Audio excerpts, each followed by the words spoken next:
Everybody, welcome back to my channel. कैसे हैं आप सब लोग? आई होप आप लोग सब अच्छे होंगे। लास्ट वीडियो में हमने हेनरी फेयोल का कंट्रीब्यूशन पढ़ा था।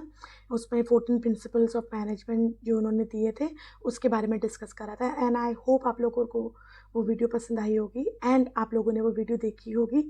अगर नहीं देखी है, description box and I button में उसका लिंक है, आप वहाँ से जाके देख सकते हैं। एंड इन दिस वीडियो हम पढ़ने वाले हैं मैरी पाकर फोलेट का कंट्रीब्यूशन इन मैनेजमेंट। इससे रिलेटेड कुछ क्वेश्चंस आ जाते हैं कभी कभी, specially in UGC net exam. उसके पॉइंट ऑफ व्यू से हम पढ़ रहे हैं ये वाला वीडियो। एंड आई होप आपको ये वीडियो भी समझ में आएगा। एंड अगर कोई क्वेरी हो, you can ask me in the comment section और you can join my Telegram channel. You can also follow me on Instagram and Facebook. So let's get started with contribution of Mary Parker Follett. And हाँ, अगर आपको ये video पसंद आती है तो मेरे चैनल को ज़रूर सब्सक्राइब कर दीजिएगा, प्लस बेल आइकन को भी प्रेस कर दीजिएगा ताकि जब भी मैं वीडियो अपलोड करूँ आपको सबसे पहले अपडेट्स मिल जाए. So let's get started. So Mary Parker Follett 3 सितंबर 1868 को इनका बर्थ हुआ था. अमेरिकन सोशल वर्कर है, मैनेजमेंट कंसल्टेंट रही है, philosopher and pioneer in the fields of organisational theory and organisational behaviour. तो organisational theory and organisational behaviour से related जो एरिया है उसको इन्होंने एक्सप्लोर करा है और इस एरिया में कुछ थ्योरीज वगैरह में इन्होंने पायनियर किया है. Along with Linnea Gilbert, she was the one of two great women management expert in the early days of classical management theory. तो अगर हम क्लासिकल मैनेजमेंट थ्योरी की बात करें तो लिनियन गिलबर्ट का नाम आता है. उनके साथ साथ मैरी पाकर फोलेट भी थी जिन्होंने क्लासिकल थ्योरी में and management as a management expert काम करा है. और जब भी विमेंस की बात आती है तो लिनियन गिलबर्ट एंड इनका नाम सबसे ऊपर रहता है. इनको हम क्या बोलते हैं? मदर ऑफ मॉडर्न मैनेजमेंट भी बोलते हैं. Instead of emphasizing on industrial and mechanical components, she advocated for what we saw as far more important human element regarding people as most valuable commodity present within any business. तो अगर इनकी माने तो industrial और mechanical component से ऊपर इन्होंने किसको रखा? ह्यूमन रिसोर्स को रखा. As per Mary Parker Follett, human being या employees or workers are the most valuable commodity present in any business. She was one of the first theorists who actively write about and explore the role of people, had an effective management, and discuss the importance of learning to deal with and promote positive human relations as a fundamental aspect of industrial sector. तो अगर हम इनकी बात करें तो ये कुछ चुनिंदा फर्स्ट थ्योरिस्ट में से थी जिन्होंने ह्यूमन रिसोर्स पे वर्क करा, जिन्होंने इस चीज़ पे ज़्यादा इम्पोर्टेंस दी कि अगर हमको इफ़ेक्टिव मैनेजमेंट चाहिए, इफ़ेक्टिव ऑर्गेनाइजेशन चाहिए, effective working in an organisation चाहिए, तो हमको क्या करना चाहिए? हमको जो हमारा ह्यूमन रिसोर्स है, हमारे वर्कर्स या एम्प्लॉयज़ हैं, उनको हमको डेवलप करना चाहिए, उन पे हमको ज़्यादा काम करना चाहिए. तो ये थॉट्स थे मैरी पाकर फोलेट के. Mary Parker folate defined management. तो इन्होंने मैनेजमेंट को कैसे डिफाइन करा था? As per her it is the art of getting things done through people. Follett's educational and work background would shape and influence her future theory and writings. Though she never managed a for-profit enterprise, she offered valuable insight on the importance of powering with rather than powering over and integrating with employees to solve the conflicts. तो अगर हम इस बारे में बात करें तो यहाँ पर ये जो लिखा गया है इसका मतलब ये है कि इनके अकॉर्डिंग मैरी पाकर फोलेट का जो थॉट प्रोसेस था वो क्या था? इन्होंने जो इम्पोर्टेंस दी थी वो किस पे दी थी? पावरिंग विद पे इम्पोर्टेंस दी थी, ना कि पावरिंग ओवर. क्योंकि हमने अभी इससे पहली स्लाइड पे हमने देखा है, हमने पढ़ा है कि मैरी पाकर फोलेट का ज़्यादा वर्क या ज़्यादा उनका जो थॉट प्रोसेस था वो किस तरफ था कि कैसे जो ह्यूमन रिसोर्स है, एम्प्लॉयज़ है, उनको डेवलप करना है, उनके बारे में बात करना है, उनके बारे में सोचना है, क्योंकि वो ह्यूमन रिसोर्स एक बहुत इम्पॉर्टेंट पार्ट है, एक बहुत इम्पॉर्टेंट हिस्सा है एक बिज़नेस का. क्योंकि ह्यूमन वर्कर्स को, एम्प्लॉयज़ को उन्होंने ज़्यादा इम्पोर्टेंस दी थी. इसी वजह से अगर उसकी ही कंटिन्यूटी में हम देखें तो ये कहना गलत नहीं होगा कि वो उनका जो थॉट प्रोसेस था या उनकी जो थिंकिंग थी वो किस तरफ थी कि वो चाहती थी कि एम्प्लॉयज़ के साथ मिलके पावर हम एज अ हम एम्प्लॉयज़ के साथ आगे बढ़ें, ग्रो करें। तो पावरिंग विद का जो थॉट प्रोसेस था या ये जो थॉट था, इसका मतलब है कि हम एम्प्लॉयज़ के साथ मिलके आगे बढ़े और अपने आप को एम्पावर करें एज एन ऑर्गेनाइजेशन, ना कि as a manager, as a management हम उनके ऊपर इम्पोज करें अपनी पावर। तो वो किसके खिलाफ थी? वो इम्पोजिंग पावर के खिलाफ थी। लेकिन वो किसके साथ थी? वो साथ थी कि अगर आपको आगे बढ़ना है तो अपने एम्प्लॉयज़ को साथ लेके आगे बढ़ो, ना कि उन पे एक तरह का हुक्म चला के, उनको डोमिनेट करके, उनके ऊपर पावर इम्पोज करके आगे बढ़ने की बजाय उनके साथ लीड करके, उनको मेंटोर करके, उनको गाइड करके, उनको पार्टिसिपेट करवा के in the decision making process, उनके साथ हमको क्या करना है, इन एन ऑर्गेनाइजेशन आगे बढ़ना है। तो इस चीज़ पे इन्होंने ज़्यादा बात करी थी, ज़्यादा काम करा था। कॉन्फ्लिक्ट मैनेजमेंट पे मैरी पाकर फोलेट ने ज़्यादा काम करा था। इनके according leadership is not defined by exercising of power but by capacity to increase the sense of power among those lead.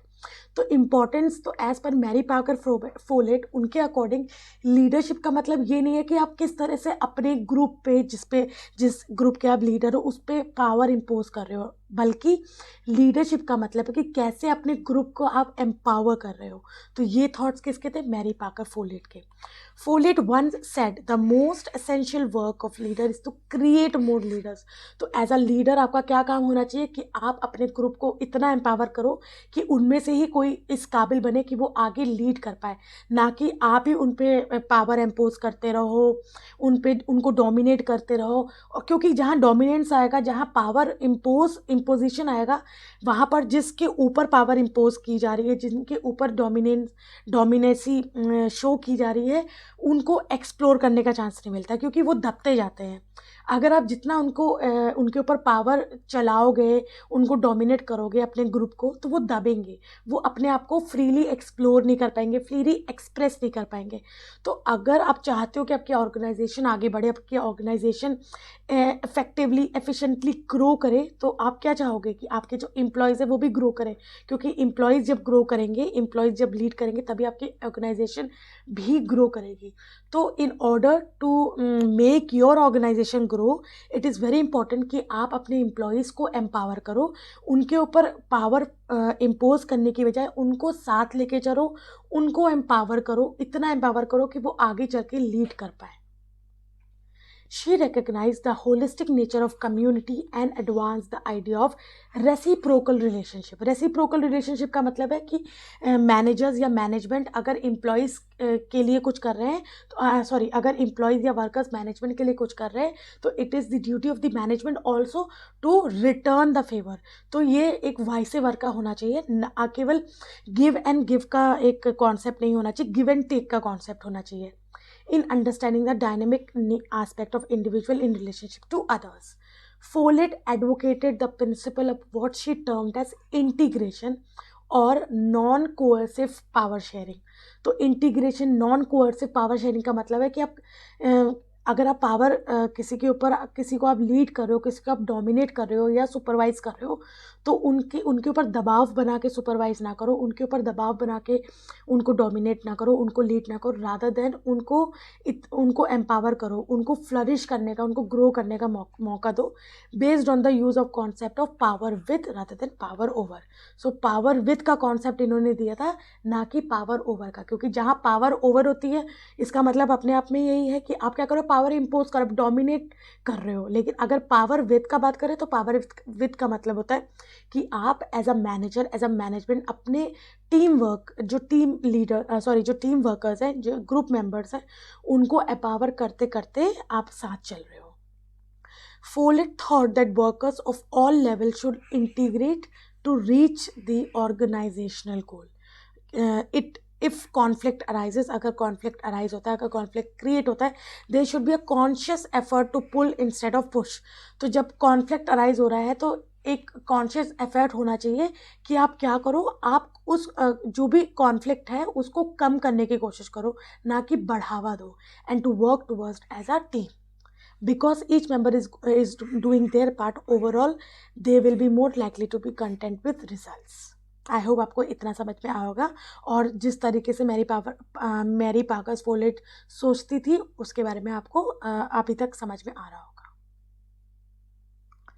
Rather than establishing a strict hierarchy and delegating power to certain individuals over others, Follett believed that the workers should practice coactive power, powering with their team better than powering over. वही जो मैं अभी आपको बता चुकी हूँ कि आप एक स्ट्रिक्ट हायरार्की इस्टेब्लिश करने की बजाय, पावर को इम्पोज करने की बजाय आप क्या करो, अब अपने जो वर्कर्स हैं उनको साथ लेके चलोगे तो आप ज़्यादा अच्छे से अपने वर्कर्स को फ्लरिश कर पाओगे, उनको डेवलप कर पाओगे, उनकी एफिशिएंसी को इंक्रीज कर पाओगे.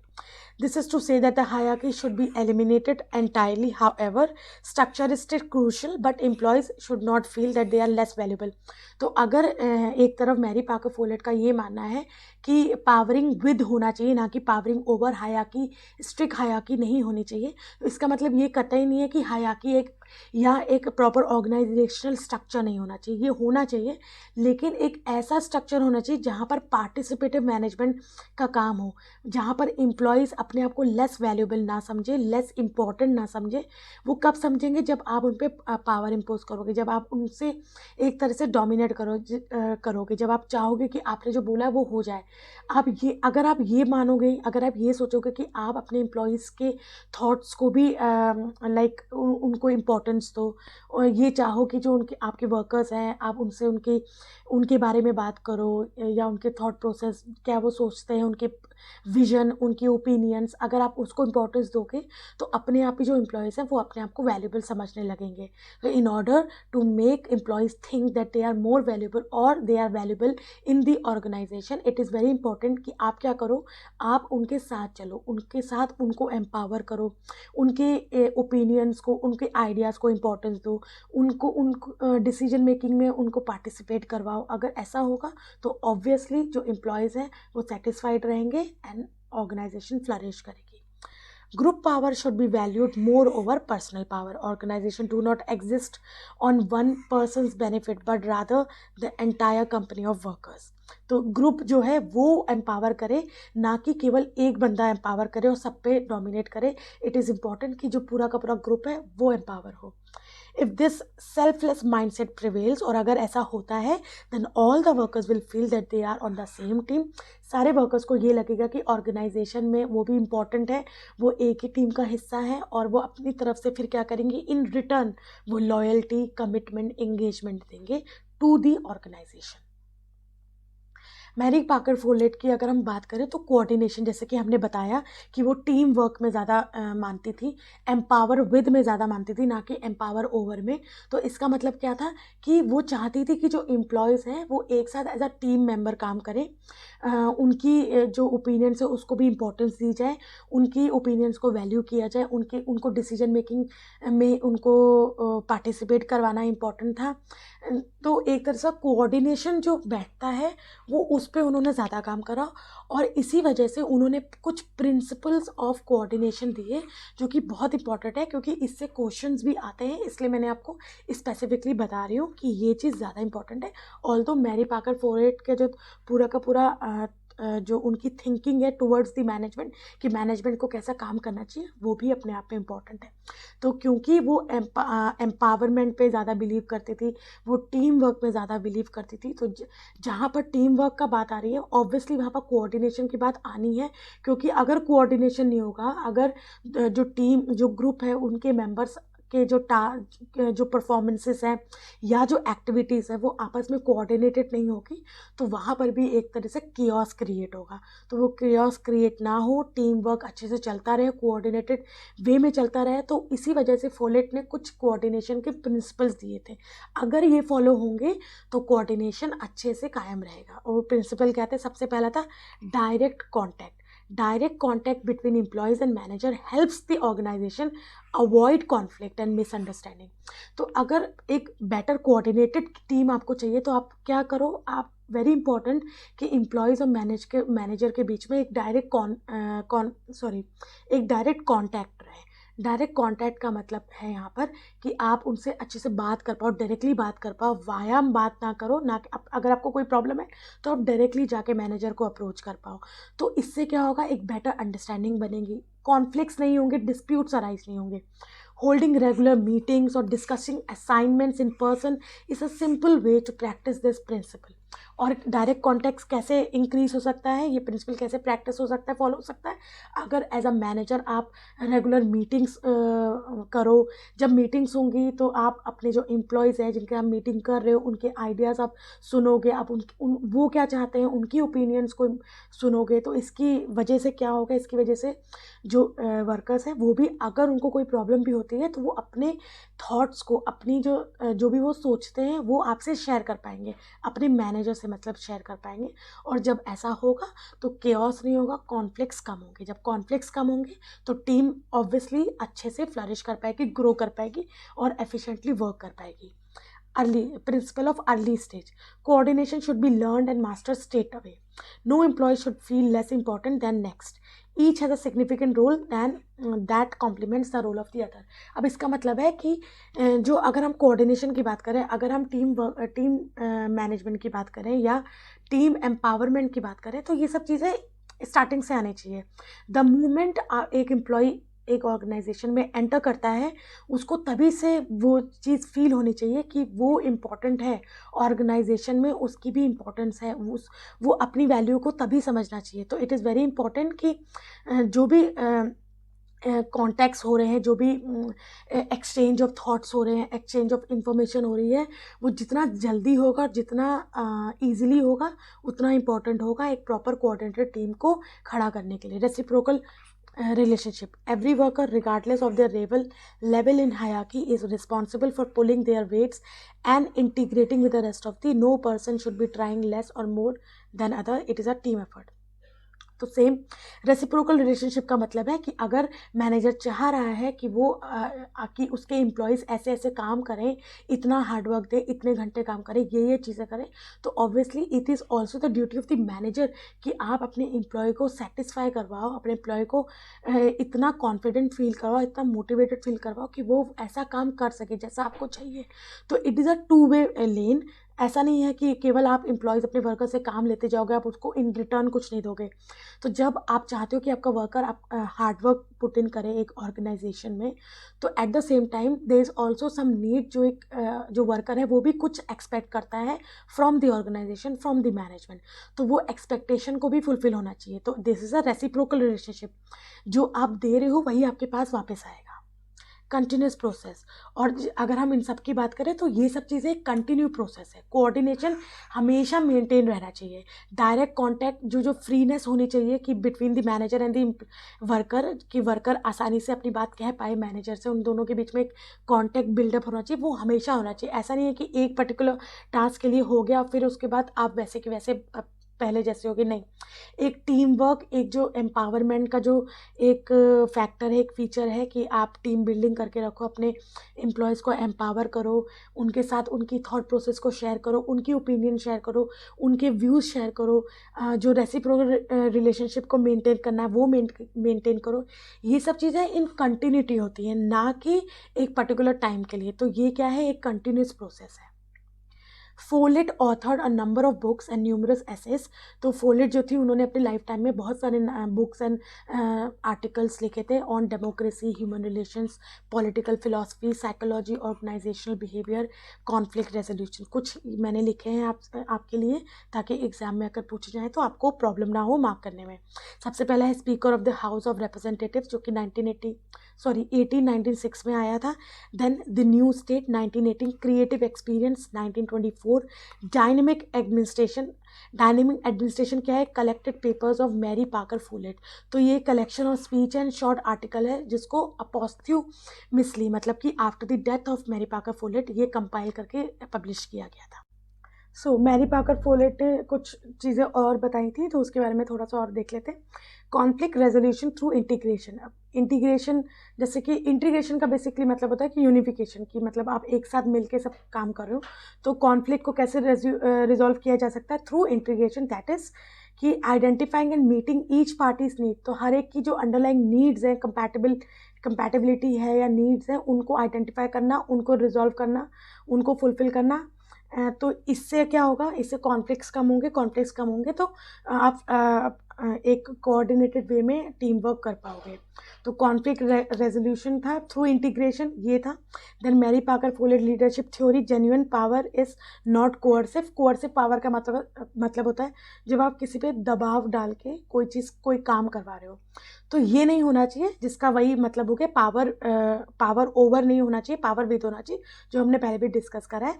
Then true leaders according to Follett theory create group. तो ट्रू, अगर मैरी पाकर फोलेट की बात करें तो उनका मानना था कि जो ट्रू लीडर्स होते हैं वो ग्रुप पावर को क्रिएट करते हैं, ना कि किसी एक पर्सन के ऊपर पावर, मतलब लाइक पावर इम्पोज नहीं करते हैं, बल्कि पावर को क्रिएट करते हैं amongst the group members.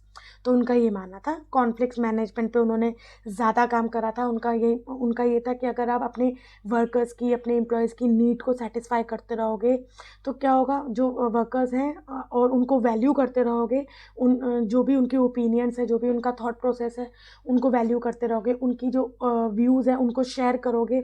Managers अगर अपने वर्कर्स के साथ, अपने टीम मेंबर्स के साथ बात करेंगे तो इससे क्या होगा, टीम मेंबर्स को लगेगा कि they are also important for the organization, कि जब वो काम कर रहे हैं उनका काम को भी वैल्यू दी जा रही है। तो जब ये जो फीलिंग इनकलकेट होगी एम्प्लॉयज़ के अंदर, तो वो भी एक कमिटेड वे में अपने ऑर्गेनाइजेशन को एक एफिशिएंट वे में, अपनी ऑर्गेनाइजेशन को 100% एफर्ट्स लगा के अपने ऑर्गेनाइजेशन को आगे बढ़ाएंगे, ग्रो करेंगे। उनका जो भी एफर्ट्स होंगे वो 100% होंगे। तो ये तब होगा जब वो फुली सेटिस्फाइड होंगे, वो फुली मोटिवेटेड होंगे। और सेटिस्फैक्शन एंड मोटिवेशन अगर दोनों चाहिए आपको, तो आपको क्या करना है, आपको उनकी नीड्स को समझना है, उनकी नीड्स को फुलफ़िल करना है, उनके अंदर ये फीलिंग इनकलकेट करनी है कि they are also valuable, they are also important for the organization, और उनके एफर्ट्स को भी इम्पॉर्टेंस दी जा रही है, उनको अप्रिशिएट करना इंपॉर्टेंट होता है। तो जब ये सब चीज़ें होंगी तो ऑब्वियसली आपकी ऑर्गेनाइजेशन ग्रो करेगी। क्यों? क्योंकि आपके वर्कर्स हैप्पी होंगे। हाँ, एक कॉर्डियल रिलेशनशिप होगी आपस में, एक कोऑर्डिनेटेड वे में वो काम कर रहे होंगे, अच्छा कोऑर्डिनेशन होगा। जो आपके लीडर्स हैं अगर वो अच्छे से गाइड करेंगे अपने वर्कर्स को, अपने टीम मेंबर्स को, ना कि डोमिनेट करेंगे, तो जब गाइडेंस आ जाती है तो ऑब्वियसली वहाँ पर ग्रोथ आती ही आती है। सो ये सब चीज़ें जो थी, ये जो थिंकिंग थी मैरी पाकर फोर्ड की towards the management, how the management should work. I hope आपको ये चीज़ समझ में आई होगी। एंड जो थ्योरी थी ऑफ प्रिंसिपल्स ऑफ कोऑर्डिनेशन, ये आपको समझ में आया होगा। And with this I and my session. Okay, थोड़ा सा ये देख लेते हैं मैरी पाकर फोलेट कॉन्ट्रीब्यूशन। इसमें एक ग्रामेटिकली इसको डायग्राम के थ्रू मैंने डिपिक्ट करा है। Workers should participate in problem solving, उनका पार्टिसिपेशन। तो पार्टिसिपेशन कैसे होना चाहिए, डिसीजन मेकिंग में उनका पार्टिसिपेशन होना चाहिए, तभी उनको लगेगा कि वो भी इंपॉर्टेंट है, वो भी हिस्सा है ऑर्गेनाइजेशन का। मैनेजर्स नीड टू कम्युनिकेट, तो कम्युनिकेशन होना चाहिए, मतलब कि डायरेक्ट कॉन्टैक्ट होना चाहिए मैनेजर एंड उनके वर्कर्स के बीच में। Manager needs to establish a good working relationship होना चाहिए, एक रेसिप्रोकल रिलेशनशिप होना चाहिए। रेसिप्रोकल रिलेशनशिप का यही मतलब हुआ ना कि आप अगर चाह रहे हो कि आप वर्कर्स काम करें आपके लिए, इतना परसेंट दें आपको, इतना सेल्स इंक्रीज़ करके दें, इतने घंटे काम करें, इस तरह से काम करें, तो ऑब्वियसली आपका भी कुछ फ़र्ज़ बनता है। वर्कर्स की एक्सपेक्टेशन होगी फ्रॉम द मैनेजमेंट कि वो भी कुछ करें, तो वो चीज़ भी इम्पॉर्टेंट होती है। अगर आप चाह रहे हो कि वर्कर्स आपके लिए आपकी तरफ एफ़र्ट्स दिखाएं, तो आपकी भी ड्यूटी बनती है कि आप भी वर्कर्स की तरफ एफ़र्ट्स दिखाएं। तो ये क्या है, एक तरह से रेसिप्रोकल रिलेशनशिप के बारे में बात करी गई है। और ये सब जब होगा तो ऑब्वियसली गोल क्या है, इम्प्रूव्ड कोऑर्डिनेशन होगा, तो इवेंचुअली हमको क्या मिलेगा, एक एफिशिएंट, एक फ्लरिश्ड ऑर्गेनाइजेशन मिलेगी। सो ये मैरी पाकर फोलेट का थोड़ा सा कंट्रीब्यूशन मैंने आप लोगों के साथ डिस्कस करा है एंड आप लोगों को एक्सप्लेन करने की कोशिश करी है। इन केस अगर आपको कोई भी प्रॉब्लम हो, अगर मेरी कोई भी कुछ मैंने समझाया है वो आपको समझ में नहीं आया, तो you can ask me in my comment section.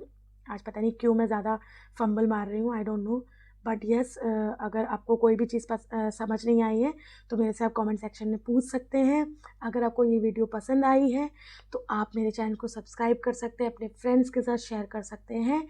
And next video लेके मैं जल्दी आऊँगी। Till then stay connected with me, be safe, keep learning, bye bye.